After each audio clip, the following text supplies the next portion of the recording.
Field Marshal Harold Alexander folded the intelligence report and set it on his desk. February 1943. Tunisia. The American sector had collapsed. 6,000 casualties in 6 days at Kasserine Pass. Entire battalions surrendered. Equipment abandoned across 50 miles of retreat. Alexander had commanded British forces through 3 years of war against the Wehrmacht. He had seen defeat in France in 1940.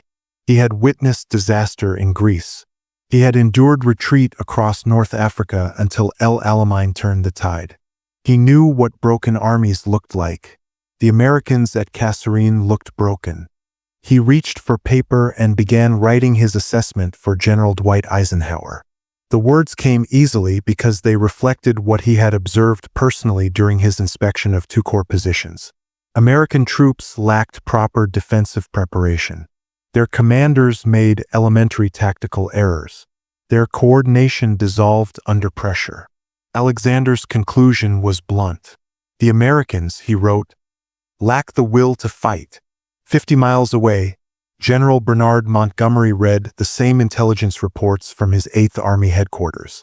Montgomery had just driven Field Marshal Erwin Rommel's Afrika Korps across Libya in a pursuit that covered over 1,000 miles.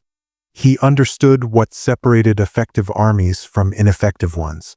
His assessment of the Americans matched Alexander's but focused on a different problem. The American soldiers had fought bravely when cornered. Individual acts of courage filled the after-action reports. But courage without competent leadership produced only casualties. Montgomery's judgment was equally blunt. The Americans, he believed, have no confidence in their generals.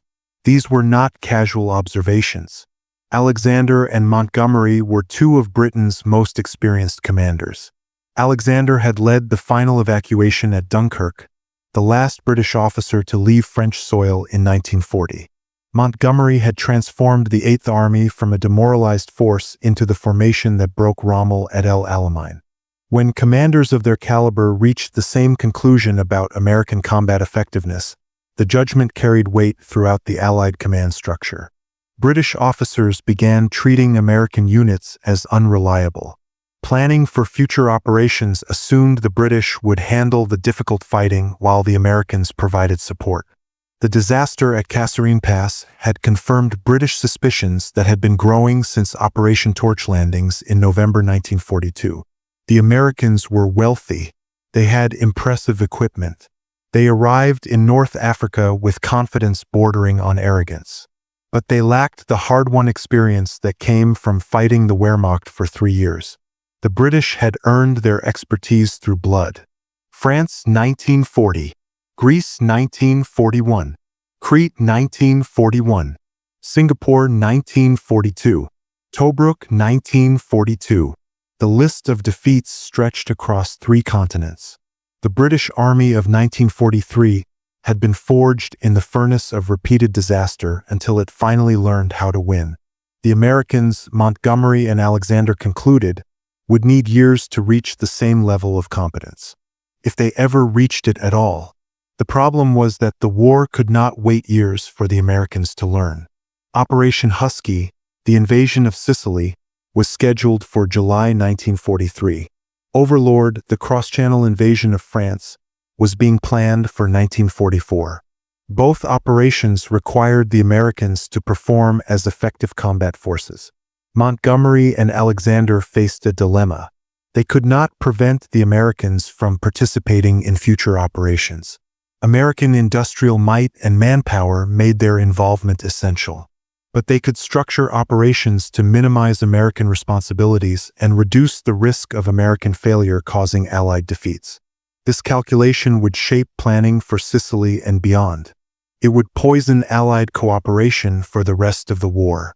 And it would create the circumstances that allowed one American general to prove the British judgment catastrophically wrong. The assessment of American incompetence after Kasserine Pass was not entirely unfair.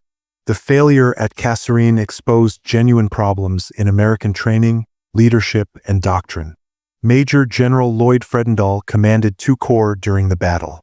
He established his headquarters 70 miles behind the front lines in a location his troops called Speedy Valley and Lloyd's Last Resort. Engineers spent weeks blasting tunnels into rock to create a bomb-proof command post while frontline units lacked basic defensive preparation. Fredendall never visited forward positions. He issued orders over radio in coded slang that subordinate commanders could not understand. When Major General Orlando Ward objected to Fredendall's orders splitting the 1st Armored Division into scattered task forces across a 30-mile front, Fredendall ignored the protests and implemented his plan anyway. The result was predictable. German armor maneuvered around isolated American positions. Infantry units found themselves cut off without support. Artillery lacked coordination. Radio discipline collapsed. Units retreated without orders. Some fled in panic. The casualty figures told the story.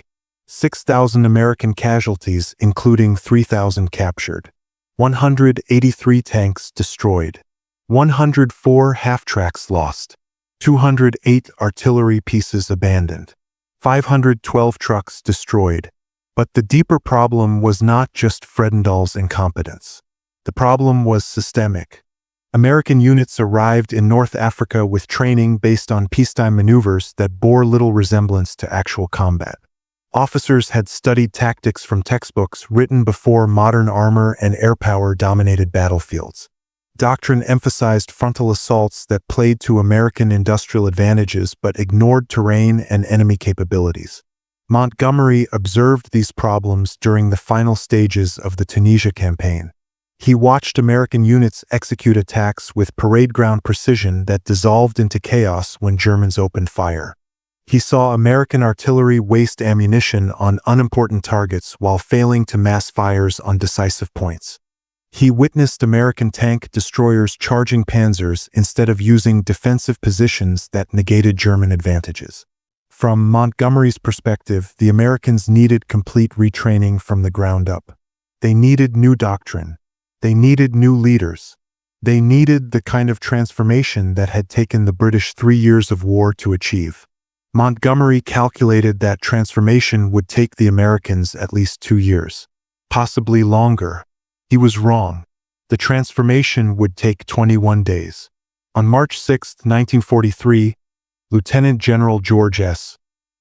Patton arrived at 2 Corps headquarters to assume command. He found Fredendall still eating breakfast at 10 a.m. The headquarters staff worked bankers' hours. Officers appeared in unmilitary clothing. Saluting was optional. Discipline was invisible. The fines started immediately. $25 for violation of uniform standards. That represented half a month's pay for a private. Officers paid the same fines as enlisted men. Patton personally conducted inspections throughout his command area, appearing without notice at units across the front. The response from the troops was initially hostile. They had just survived Kasserine Pass. They were exhausted and demoralized. Now some general was fining them for not wearing neckties in the desert. But Patton was doing something Fredendall had never done. He was visiting the front lines. Daily, he met with battalion commanders at their positions. He inspected defensive preparations personally. He observed artillery fire missions. He ate with troops in their positions. Within days, word spread through 2 Corps that the new commander actually understood what frontline units faced. The chicken shit about uniforms was annoying, but at least Patton knew where the front lines were. Patton made sweeping changes to 2 Corps operations and organization. Units would no longer be broken up and scattered across the front. Divisions would fight as divisions. Regiments would fight as regiments. Armor and infantry would train together and fight together. Artillery would mass fires on key targets instead of dispersing batteries across the battlefield. Tank destroyers would use defensive positions and ambush tactics instead of charging enemy armor. Infantry would prepare proper defensive positions with fields of fire and fallback positions instead of static lines that collapsed under pressure. Air support would be coordinated through liaison officers at Corps headquarters instead of being requested piecemeal by individual units. Radio procedures would follow standard protocols instead of Fredendall's incomprehensible slang. Command posts would be positioned close to the action instead of 70 miles in the rear. The changes seemed elementary. They were the basic principles of combined arms warfare that the British and Germans had been practicing for years.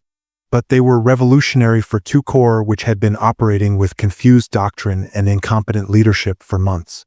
Patton had 10 days to implement these changes before two corps launched its next offensive. 10 days to transform a defeated force into an effective fighting formation. British observers watched with skepticism. Alexander expected limited results at best. Montgomery doubted the Americans could achieve anything significant. The offensive began on March 17, 1943. The objective was to capture Gafsa and push east toward El Guettar, threatening the southern flank of Axis forces facing Montgomery's 8th Army at the Mareth Line. The 1st Infantry Division under Major General Terry Allen advanced on Gafsa. The town was defended by Italy's Centauro Division, which had retreated to prepared positions in the hills after Kasserine Pass. The Italians expected the Americans to repeat their earlier mistakes. Uncoordinated attacks, poor artillery support, hesitant leadership. Instead, the Americans moved with purpose and coordination. Artillery preparation was accurate and concentrated. Infantry advanced with tank destroyer support. Units maintained cohesion. By nightfall on March 17th, American forces had captured Gafsa with minimal casualties. The next day, Colonel William Darby's 1st Ranger Battalion pushed east and seized El Guettar against light Italian resistance. By March 22nd, the 1st Infantry Division held commanding positions on ridges overlooking the Gabes-Gafsa Highway. American artillery observers had clear fields of fire across the entire valley. The position was a German nightmare. Any counterattack would have to cross open ground under direct observation from American artillery on the heights. The terrain channeled movement into predictable kill zones. The Americans had done exactly what trained forces were supposed to do. They had seized the high ground and prepared defensive positions with interlocking fields of fire. German intelligence worked to understand what had changed. The Americans had not received new equipment. No significant reinforcements had arrived. The same divisions that had collapsed at Kasserine Pass were now holding professional defensive positions. The change had happened in 16 days, since March 6th when Patton took command. General Hans-Jürgen von Arnim commanded the 5th Panzer Army in Tunisia. After reviewing intelligence on the American positions at El Guettar, he ordered the 10th Panzer Division to conduct a reconnaissance in force to probe American defenses and determine their actual capabilities. The 10th Panzer Division was one of Germany's elite armored formations. Veterans of the Eastern Front and North Africa, experienced in mobile warfare against Soviet and British forces. They had helped crush the Americans at Kasserine Pass just 5 weeks earlier. At 6 a.m. on March 23, 1943, 50 tanks of the 10th Panzer Division rolled into the El Guettar Valley. Supporting infantry in half-tracks and motorcycle sidecars fanned out across the formation. The attack was methodical and professional. This was not a full assault. This was a probe to identify weak points in American lines. The Americans were ready. Artillery observers on the ridges called fire missions the moment German tanks appeared. Multiple batteries concentrated on the advancing armor. Shells began falling within minutes. German commanders had experienced American artillery at Kasserine Pass. It had been poorly coordinated and often late to respond. Individual batteries fired independently without massing on key targets. The Germans had learned to expect scattered, ineffective fire that could be maneuvered around. This was different. The artillery fire was concentrated and accurate. Shells walked through the German formation in coordinated patterns. Battery commanders were not firing independently. Someone was coordinating fires from multiple units and directing them against the most dangerous targets. The German advance continued. Panzers pushed through the artillery fire, expecting to close with American positions and engage at direct fire range where German armor advantages would dominate. But as they advanced across the valley floor, a new threat emerged. American tank destroyers opened fire from concealed positions on the ridges. The M375mm guns of the 601st Tank Destroyer Battalion had been positioned to create crossfire zones across the valley. German tanks found themselves taking fire from multiple directions simultaneously. This was the tactic that German forces had used to devastating effect against the Americans at Kasserine Pass. Maneuver to create crossfire. Force the enemy to expose flanks while defending against frontal attacks. The Americans were using German doctrine against German tanks. The 10th Panzer Division pressed the attack. Infantry dismounted from half-tracks and began assaulting American positions on the ridges. The plan was to suppress American artillery observers and tank destroyer crews with direct assault while armor maneuvered to flank the American positions. But American infantry did not break. Units conducted fighting withdrawals to prepared secondary positions instead of fleeing. Artillery continued to fire even when German infantry reached the lower slopes of the ridges. Tank destroyer crews held their positions and continued engaging panzers at point-blank range. By noon, the German attack had stalled. The 10th Panzer Division had advanced 3,000 yards into the valley before being stopped by coordinated American defensive fire. 21 tank destroyers had been knocked out, but German losses were heavier. Multiple panzers burned across the valley floor. Infantry casualties were mounting. This was not the breakthrough the Germans expected. This was not Kasserine Pass. The German commander ordered a withdrawal. The 10th Panzer Division pulled back to reorganize and assess American strength. Intelligence officers worked to understand what they had encountered. The after-action reports described professional defensive tactics, coordinated fires, units holding positions under pressure, leadership maintaining control in contact. The reports described an army that knew what it was doing. News of the engagement at Guettar reached Allied headquarters within hours. Alexander was surprised. Montgomery was skeptical. The Americans had held defensive positions against a German armored probe. That was commendable, but defense was easier than offense. The real test would come when the Americans had to attack prepared German positions. But the psychological impact on II Corps was immediate and profound. The same units that had fled at Kasserine Pass had stopped the 10th Panzer Division. The same soldiers who had been dismissed as cowards had stood their ground against veteran German armor. The same officers who had been called incompetent had coordinated effective defensive fires. One soldier in the 1st Infantry Division wrote a letter home during a lull in the fighting. The opening line read, "Well, folks, we stopped the best they had." That simple sentence captured the transformation. Not victory, not breakthrough, just competence. The ability to face elite German forces and perform effectively. For an army that had been written off as hopeless after Kasserine Pass, that represented a revolution. The fighting at Guettar continued through early April 1943. German and Italian forces probed American positions but could not break through. American forces pushed against Axis defensive positions but lacked the strength for decisive breakthrough. The battle settled into attritional warfare that favored the defenders. But the strategic objective had been achieved. American pressure at Guettar forced Axis commanders to divert forces from the Mareth Line just as Montgomery's 8th Army launched its assault. The 21st Panzer Division was pulled from facing Montgomery to reinforce at Guettar. The diversion of these forces contributed to the collapse of Axis defenses at the Mareth Line on April 6. On April 7th, American forces linked up with Montgomery's 8th Army advancing from the south. The junction occurred near Gabes along the coastal highway. British and American troops met for the first time as victorious armies instead of the victors and defeated of Kasserine Pass. Montgomery personally congratulated Patton on II Corps' performance. The congratulations were genuine but careful. The Americans had performed adequately. They had held defensive positions and contributed to the overall success of the campaign. Montgomery acknowledged the improvement, but improvement was not the same as excellence. Defensive fighting was not the same as offensive breakthrough. The Americans had proven they could avoid complete disaster.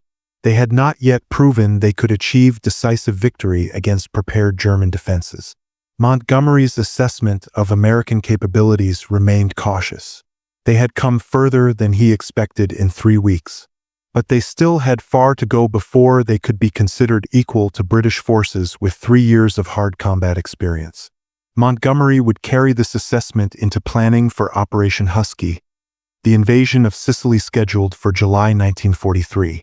The operation would provide the real test of American capabilities, and it would create the conditions for Patton to prove Montgomery's judgment completely wrong. Operation Husky required detailed planning for the first Allied invasion of Axis-controlled territory in Europe.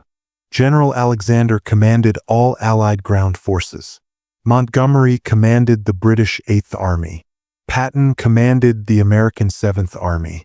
The initial planning called for separate American and British landing zones. American forces would land near Palermo in western Sicily. British forces would land in the southeast around Syracuse. The two forces would then advance independently toward Messina at the northeastern tip of the island. Montgomery rejected this plan. The dispersion of forces violated concentration of effort. The separate landing zones meant the Americans and British could not support each other during the critical phase when they were most vulnerable. The plan reflected wishful thinking instead of realistic assessment of German defensive capabilities. Montgomery proposed a concentrated landing in southeastern Sicily. Both American and British forces would land close together. British forces would drive up the eastern coast toward Catania and Messina. American forces would protect the British left flank by advancing through central Sicily. The plan made operational sense. Concentrated forces would be harder to defeat. Supporting American and British units could reinforce each other. Air cover from captured airfields would extend more quickly across the battlefield. But the plan relegated the Americans to a supporting role. Montgomery's 8th Army would have the glory of capturing Syracuse, Catania, and ultimately Messina. Patton's 7th Army would guard the flank and clear secondary objectives while the British did the heavy fighting. American commanders recognized the implications immediately. Patton was furious. Omar Bradley, commanding 2 corps under Patton, called it an insult to American military prestige. But the plan reflected Montgomery's assessment of relative American and British capabilities. The British had proven they could defeat German forces. The Americans had proven they could avoid disaster. Therefore, the British should handle the decisive operations while the Americans provided support. Alexander approved Montgomery's plan. Eisenhower reluctantly agreed. The Americans would play a supporting role in Operation Husky. The invasion began on July 10, 1943. American forces landed at Gela and Skogliti in the south. British forces landed around Syracuse in the southeast. Both landings succeeded despite heavy seas and problematic airborne operations that scattered paratroopers across hundreds of square miles. Initial American objectives were modest: secure the beachhead, capture the ports, establish defensive positions to protect 8th Army's flank. Then wait while Montgomery advanced up the eastern coast to capture the strategic objectives. But Montgomery's advance stalled.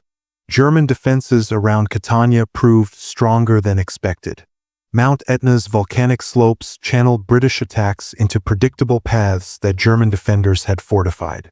By July 13th, 8th Army was pinned on the coastal plain between Mount Etna and the sea, making minimal progress. Montgomery decided to send a flanking force around the western side of Mount Etna. The maneuver required using Highway 124, a major east-west route through central Sicily. Highway 124 was in the American sector. Bradley's 2 corps had just advanced to within 1,000 yards of the highway and was preparing to push north toward the island's interior. Montgomery requested control of Highway 124 from Alexander. Alexander granted the request immediately. On July 13th, for days into the invasion, American forces received orders to halt their advance and turn Highway 124 over to British forces. Patton was at Bradley's headquarters when the order arrived. Bradley's reaction was instant fury. "My God," Bradley said, "you can't allow him to do that." But Alexander had already made the decision. Patton had no authority to override the ground forces commander. Montgomery wanted the highway. Montgomery got the highway. The Americans would sideslip west to secondary objectives while the British continued the main effort. Patton did not argue with Alexander's order. Instead, he requested permission for 7th Army to advance on Palermo in western Sicily. Alexander approved the request with little consideration. The western part of Sicily was regarded as strategically unimportant. If the Americans wanted to capture secondary objectives while the British won the war in the east, Alexander had no objection. What Alexander and Montgomery failed to grasp was the quality of the force Patton now commanded. The American army in Sicily was not the defeated force that had fled Kasserine Pass. These were the divisions that had held at Guettar. These were units that had spent months under Patton's demanding leadership. These were soldiers who had proven they could face German forces and perform effectively. Patton ordered 7th Army to conduct a rapid advance on Palermo. The 2nd Armored Division and 3rd Infantry Division would drive across western Sicily in a mobile offensive that emphasized speed and aggressive pursuit. The operation began on July 18th. The American advance covered over 100 miles in 4 days. German and Italian forces in western Sicily were scattered and unprepared for the speed of the American attack. Towns fell in rapid succession. By July 22nd, American forces entered Palermo, capturing Sicily's capital and largest port. The capture of Palermo had no strategic value. The Germans did not care about western Sicily. They were focused on defending the approaches to Messina and maintaining the evacuation route to mainland Italy. Alexander's assessment that western Sicily was unimportant was operationally correct. But Palermo transformed the narrative of the campaign. American headlines trumpeted the capture of Sicily's capital by Patton's forces. American newsreels showed cheering Sicilian crowds welcoming liberating American soldiers. The story became Patton's triumph at Palermo instead of Montgomery's stalled advance at Catania. Montgomery was annoyed but dismissive. Capturing undefended territory was easy. The hard fighting was in the east where German forces had concentrated. 8th Army was conducting the difficult operations while the Americans were chasing headlines. But Patton was not finished. After capturing Palermo, 7th Army turned east and began advancing along Sicily's northern coast toward Messina. The advance put American forces on a parallel axis to Montgomery's 8th Army. Both forces were now driving toward the same objective from different directions. The situation created an informal race to Messina. American forces advancing from the west. British forces advancing from the south and east. Whoever reached Messina first would capture the strategic objective and the glory. Montgomery did not initially take the race seriously. 8th Army had shorter distance to cover. His forces were more experienced. The Americans would arrive to find British flags already flying over Messina. But the American advance was relentless. Patton pushed his units hard with the same demanding leadership style he had brought to II Corps in Tunisia. Units advanced day and night. Commanders were expected to maintain momentum regardless of obstacles. Any hesitation brought Patton's immediate intervention and often relief from command. The terrain favored the defenders. Sicily's mountains and narrow coastal roads created natural choke points where small forces could delay much larger formations. German rearguards used these positions effectively, fighting brief delaying actions before withdrawing to the next defensive position. But American forces adapted to the conditions. Infantry conducted flanking attacks through mountain terrain to bypass roadblocks. Naval gunfire supported advances along the coast.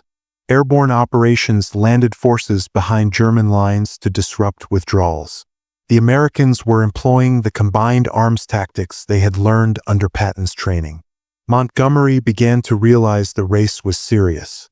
He ordered 8th Army to increase the tempo of operations. British forces pushed harder against German defenses. But the mountainous terrain and German defensive skill limited British progress. On August 16, 1943, American forces fought through the final German defenses west of Messina. The advance guard of the 3rd Infantry Division entered the city's outskirts at 10:15 a.m. By noon, American forces occupied central Messina. British forces from 8th Army arrived several hours later. Montgomery personally went to Messina that evening to inspect the situation. American flags were flying over the city. American troops were celebrating in the streets. Patton had won the race. The strategic value of reaching Messina first was negligible. The Germans had already evacuated their forces across the straits to mainland Italy. The campaign had achieved its objective of capturing Sicily but had failed to trap Axis forces on the island. Whether Americans or British reached Messina first made no operational difference. But the psychological impact was profound. The Americans had not only matched British performance, they had exceeded it.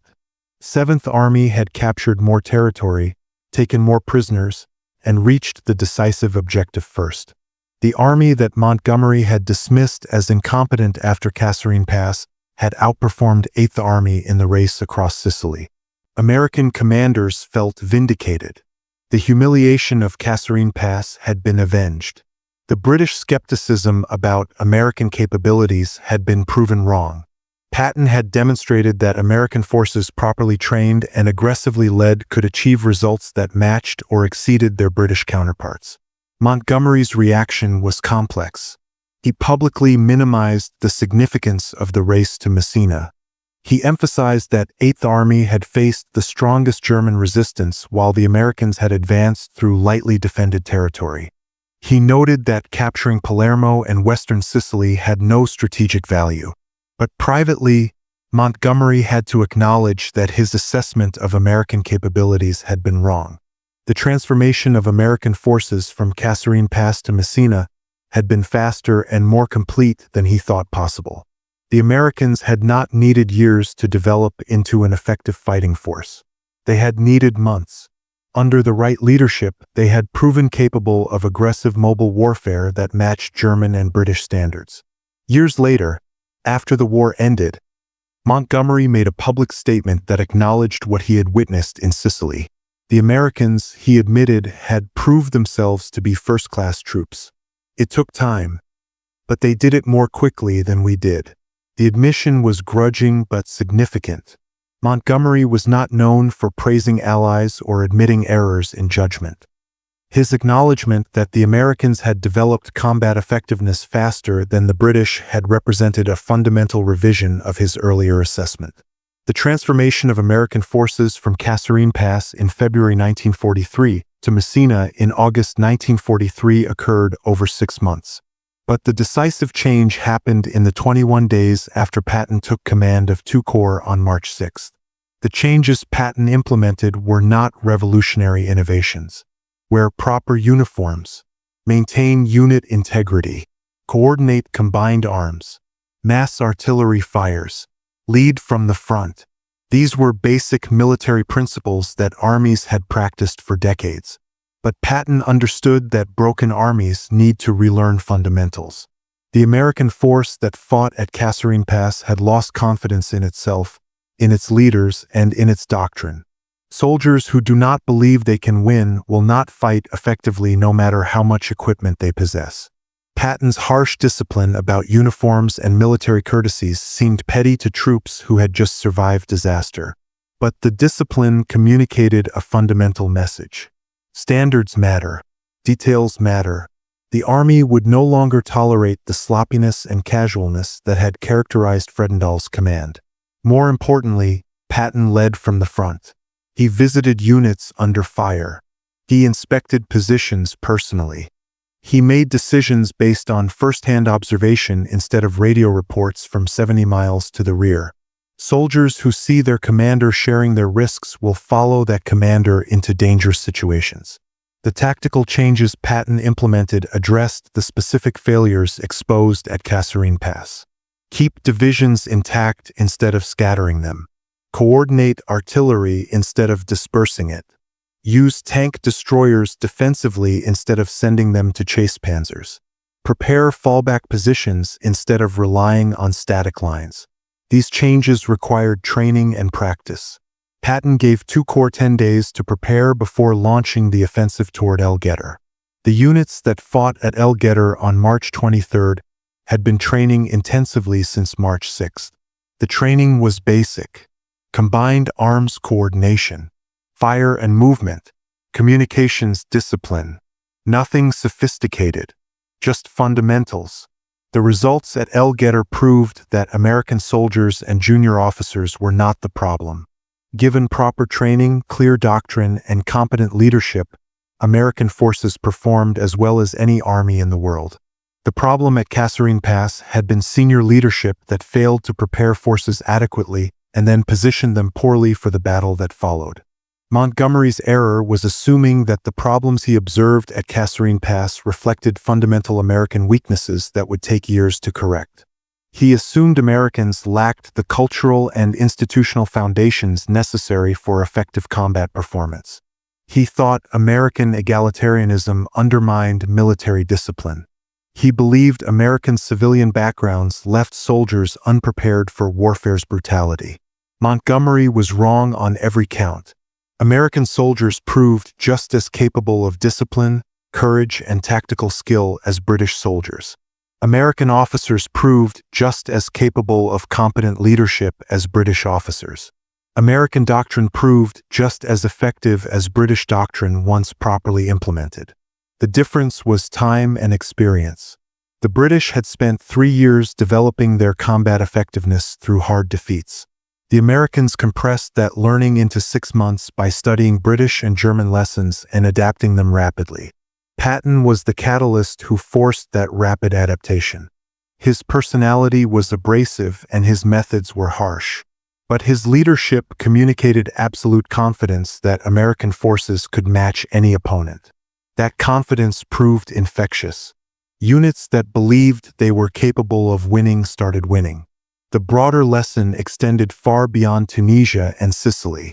The transformation of American forces in 1943 demonstrated that armies could rebuild themselves remarkably quickly when provided proper leadership, training, and doctrine.